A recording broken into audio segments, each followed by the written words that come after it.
Welcome back to White Sox Daily, ladies and gentlemen. I'm Aaron Feely, back with a little bit more White Sox news coming at you here as we head towards the tail end of this week.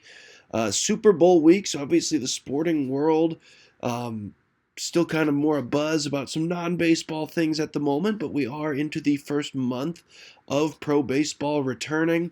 Should be a great stretch, by the way, for you sports fans, especially those of you that are like myself and like to really partake of everything the sports world has to give to you. The Olympics coming up shortly after the Super Bowl, baseball, spring training just around the corner here in a couple of weeks. Opening day of baseball season coming here toward the end of March. March Madness just around the corner.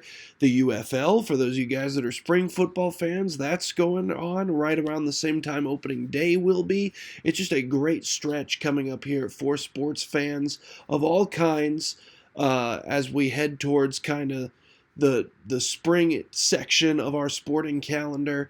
And for the Chicago White Sox, looking to see what they're going to do with some of these new signings and trade pieces they've brought in.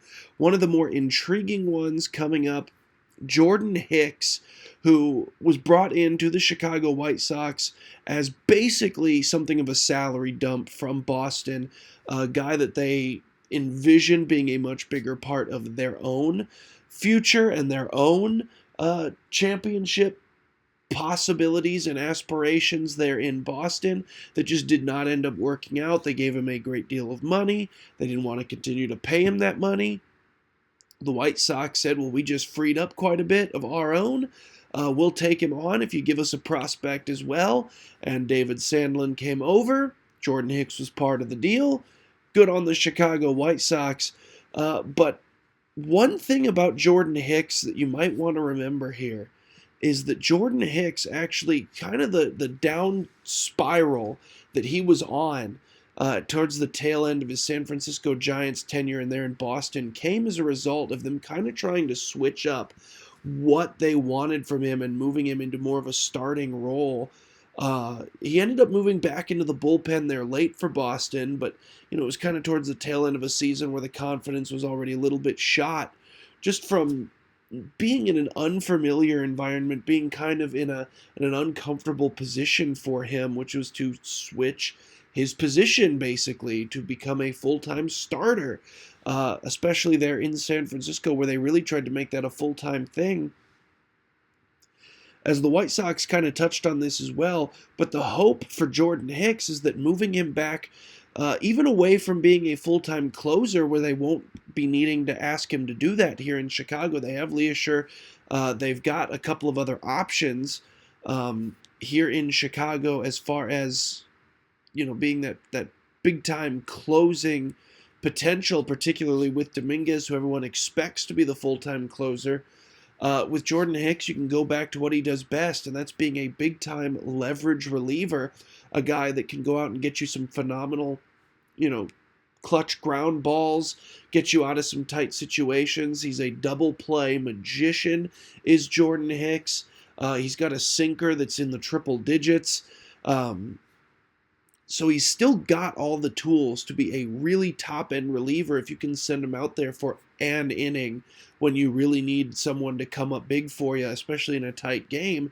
And the White Sox feel the same way. They came out and they kind of gave their stamp of approval that they believe that he's going to get back to the Jordan Hicks of old once he's more comfortable back into a position that he is familiar with and familiar with being a high-end player in that type of position. So we'll have to wait and see if that turns out to be the case, but hopes are high that Jordan Hicks is a big rebound year here in Chicago.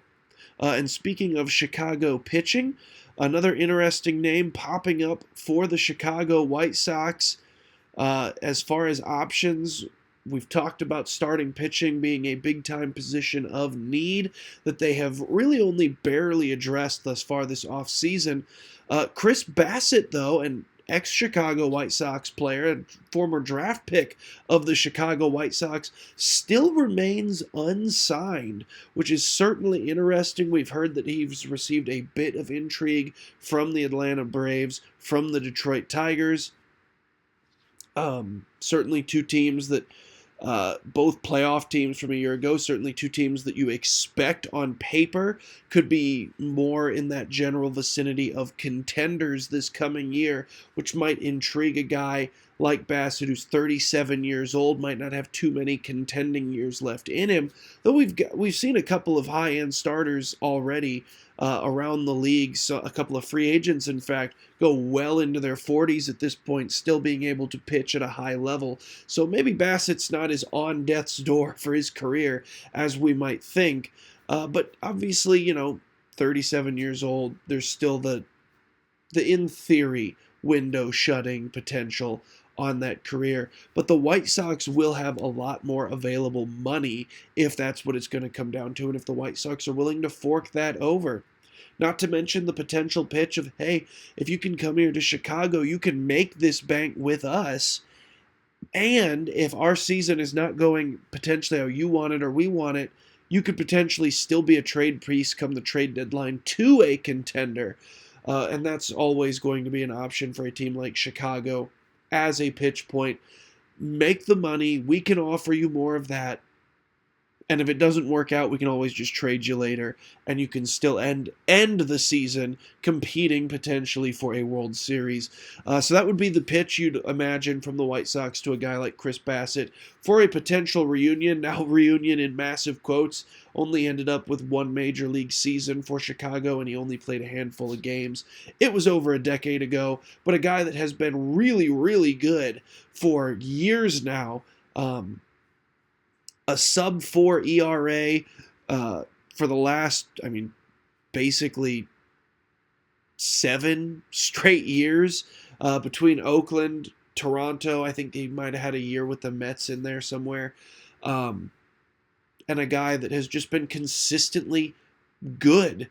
Hasn't been, superstar, unbelievable, blow you away type numbers, but he's been good, consistently very good, and a guy that consistently gets you, 170 to 200 innings pitched every single year, which is another thing the White Sox addressed early on that they really desperately want out of their pitching rotation this year, because they're not sure how many they're going to get out of their young core in that starting rotation. So certainly a name to watch out for. Keep your eye on Chris Bassitt and a potential play to be made there for the Chicago White Sox. Another recent announcement for the White Sox is coming up this July, the addition as part of Sox Fest of the Alumni Derby coming to the Chicago White Sox. Some big names expected to show up. One of the names that pitched early on that is expected to participate still, maybe a little bit less surefire now with some of the social media interactions taking place between him and the White Sox social media teams as part of their Black History Month post, highlighting some of the top black players in White Sox history, and Frank Thomas barely got a passing mention. Frank Thomas being the name that I am, of course, hinting at here. Paul Konerko and Jim Thome also hinted at. Should just be a ton of fun. It'll take place July 12th. It'll be open to White Sox alumni that are both invited and those who wish to participate. Let us know in the comment section down below, is there any White Sox player I didn't mention just now off the top of your head that might still be available to participate? No active players, of course, but White Sox alumni that are still alive and available that are not playing for other teams that you'd like to see participate in the Alumni Derby, maybe for some sort of personal, sentimental reasons, maybe an old favorite of yours, any sort of childhood memories of any specific player, maybe an ex-player that didn't have any career home runs that you'd like to see participate in a slow pitch event. See if he can finally net one in a White Sox uniform. Let us know in the comment section below who your pick would be to show back up at the White Sox Alumni Derby and participate against some of the other big names we just mentioned. And then to cap things off for today's episode, the Chicago White Sox spoke today about their plan on how they envision the usage for Grant Taylor in the 2026 season, and it looks like the plan to eventually transition him to a full-time starter in the future, potentially in 2027, is still in the works here.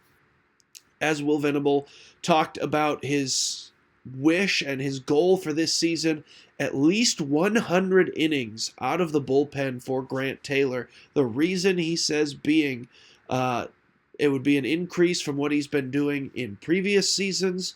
Last year had a great rookie campaign, appeared in 36 games for the White Sox. They want to get to that 100 innings specifically because they said we are still building towards trying to see a guy who has a bit of injury history and, of course, a flamethrower arm.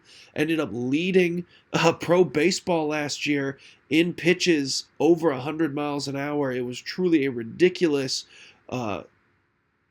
rookie campaign for Grant Taylor. 37 pitches, clocking in at 100 miles per hour or faster, including a fastest at 102.2 against Toronto back in June. Ended up with 54 strikeouts in his 36 and 2/3 inning that he appeared in. He was really solid, had a bit of a rough stint there in the midst of August, but ended up bouncing back, finished the season with 10 consecutive scoreless appearances, and the White Sox looking to take that stuff that he possesses and transition it into a potential future ace pitcher. He's got that type of ability, that type of talent, and so the 100-inning goal for this season looked at as a stepping stone to get him into a position where maybe in 2027 you feel a bit more comfortable after seeing him be able to withstand a season's workload like that he might be able to supply you with starting pitching type workload. But that'll do it for today's episode. I've been Aaron Feely. We'll see you guys tomorrow here on White Sox Daily.